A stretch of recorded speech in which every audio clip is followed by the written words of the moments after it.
ইসলামী bank news top 10। Dhaka আন্তর্জাতিক বাণিজ্য মেলা শুরু। উদ্বোধন করলেন প্রধান উপদেষ্টা ডক্টর মোহাম্মদ ইউনূস। বললেন, তরুণদের উদ্দীপনা দেয়া, তাদের সৃষ্টিশীলতাকে উস্কে দেয়াই মূল উদ্দেশ্য।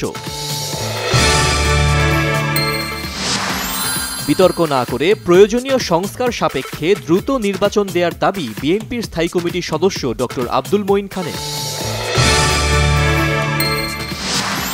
জুলাই গণ অভ্যুত্থানে ৮৫৮ শহীদের মধ্যে ৬২৮ জনের পরিবারের সদস্যদের এবং ১৬২৮ আহতকে সাহায্য পৌঁছে দেওয়া হয়েছে।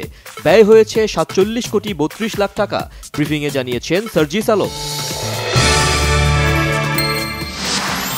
বই উৎসবের নামে বছরের পর বছর অপচয় ও দুর্নীতি হয়েছে, জানিয়েছেন শিক্ষা উপদেষ্টা ডক্টর ওয়াহিদুদ্দিন মাহমুদ। বছরের প্রথম দিনে সবাইকে বই দিতে না পারায় দুঃখ প্রকাশ। নানা আয়োজনে ইংরেজি নতুন বর্ষকে বরণ করল রাজধানীবাসী। আতশবাজির বর্ণচ্ছটা, আইনশৃঙ্খলা বাহিনীর কড়াকড়িতে পটকা আর ফানুস তেমন দেখা যায়নি। উত্তরাঞ্চলে মৃদু শৈত্যপ্রবাহ আর কনকনে ঠান্ডায় শীত আরও বেড়েছে। দেশের সর্বনিম্ন তাপমাত্রা রেকর্ড করা হয়েছে তেঁতুলিয়ায় ৯.১১ ডিগ্রি সেলসিয়াস। জমকালো আয়োজন আর বর্ণিল আতশবাজিতে নতুন বছরকে স্বাগত জানালো বিশ্বের বিভিন্ন দেশ।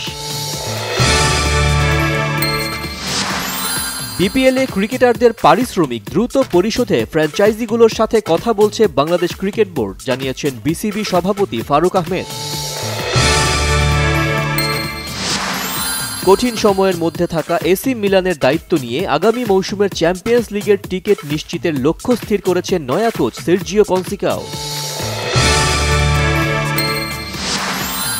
ইংলিশ ফুটবলের দ্বিতীয় স্তরের দল প্লাউমাউথ অর্গাইলে 7 মাসে 25 ম্যাচেই শেষ ওয়েন রুনির কোচিং অধ্যায়।